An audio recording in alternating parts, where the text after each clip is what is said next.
చంద్రముఖి అక్క యా జీవితంలో అంటే మొదటి నేను ఇది అని తెలిసిన తర్వాత ఫేస్ చేసిన ప్రాబ్లం ఏంటక్క? భయానకమైన ప్రాబ్లం ఏంటి? అంటే ఎందుకు ఇలా జరిగిందని నువ్వు అనుభవించింది? నేను ఫస్ట్ ఆడపిల్లలాగా ప్రవర్తిస్తున్నప్పుడు నన్ను ఎవరు పెద్దగా పట్టించుకునే వాళ్ళు కాదు. ఓకే. 8th క్లాస్లో అనుకుంటా, పేరు చెప్పను. ఒక అబ్బాయి నన్ను బాగా ఇబ్బంది పెట్టాడు ఫిజికల్గా. ఆడుకోవడానికి వెళ్ళాం. ఇంటి దగ్గర చెరువు ఉంటుంది. చెరువు దగ్గర ఆడుకోవడానికి కామన్గా నేను స్విమ్ బాగా చేస్తాను. స్విమ్మింగ్ నేను ఒక్కదాన్నే ఉన్నా, మేమిద్దరమే ఉన్నాం ఆ చెరువు గట్టి దగ్గర, ఇంకెవరు లేరు. ఎందుకు లేరో ఏమో మనకు. చాలా ఇబ్బంది పెట్టాడు నన్ను, ఎక్కడ పడితే అక్కడ కొరికేయటం ఇవన్నీ చేశాడు. అండ్ నాకు తెలియదు అసలు అదేంటి అనేది తెలియదు. అప్పుడు ఇలా ఎందుకు చేస్తున్నాడు అనేది కూడా మనకు తెలియని టైము. ఇంటికి వచ్చి అద్దంలో చూసుకొని ఓర్న ఏడ్చా.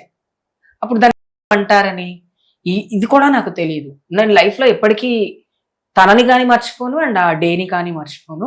అక్కడ అరిచినా కూడా ఎవరు నాకు సపోర్ట్ చేయడానికి ఆ చెరువు దగ్గర ఆ టైంలో ఎవరు లేరు సపోర్ట్ చేయడానికి.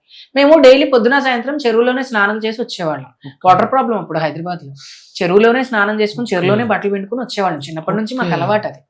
అలా వెళ్తే నేను ఒక్కదాన్నే వచ్చింది చూసి వాడు నా పైన చాలా అంటే ఎంత అంటే నాకు అప్పుడు అది నొప్పి, ఇలా చేస్తే ఇలా అవుతుంది అని కూడా తెలియని టైంలో వాడు నన్ను హరాస్ చేశాడు. అలా లేకపోతే వాడి కోరిక అనాలో నాకు తెలియదు, కానీ చాలా ఏడ్చాను నేను ఆ రోజు. అది నేను లైఫ్లో ఎప్పుడూ మర్చిపోను. అది మళ్ళీ రిపీట్ కాకూడదు అని అనుకున్నాను, బట్ ఎప్పుడు రిపీట్ కాలేదు తర్వాత. ఎందుకంటే సేఫ్గా ఉండాలి అని అప్పుడు అర్థమైంది. నేను సేఫ్గా ఉండాలి. 10 మందిలో తిరిగినప్పుడైనా సరే, చీకట్లో నడుచుకుంటూ పోయినప్పుడైనా సరే, ఎవడైనా నా పైన ఇలా చేయగలడు. ఎందుకు అంటే నేను ఆడపిల్లలాగా ప్రవర్తిస్తున్నాను కాబట్టి. అందుకే రైట్ 7 అయితే బయటికి వెళ్ళాలని కాదు. నైట్ క్లాసెస్కి వెళ్ళాలంటే మా అన్నో మా నాన్నో మా అమ్మో నన్ను డ్రాప్ చేసేవాళ్ళు స్కూల్ వరకు. భయం నాకు. అమ్మ నా భయం వేస్తుందమ్మ, నువ్వు వచ్చి వదిలిపెట్టు.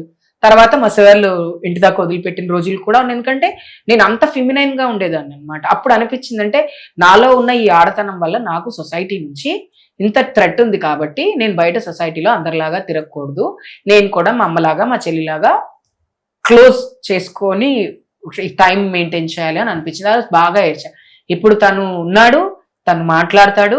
అండ్ లాస్ట్ టైం మేము ఒక మీటింగ్కి వెళ్ళినప్పుడు కలిసి ఈ was like sorry for everything what I did in my childhood అంటే నేను ఇంకా మర్చిపోయాను అని చెప్పా. కానీ మళ్ళీ గుర్తు చేశాడు వాడే, తనే గుర్తు చేశాడు. ఎందుకంటే అప్పటికి ఇప్పటికి ఇంత చేంజ్ అయ్యి నిన్ను నేను అర్థం చేసుకోలేకపోయానా, అప్పట్లో ఫ్రెండ్గా ఉండి నేను ఇంత బ్యాడ్గా బిహేవ్ చేశానా నీతోటి అని అన్నాడు.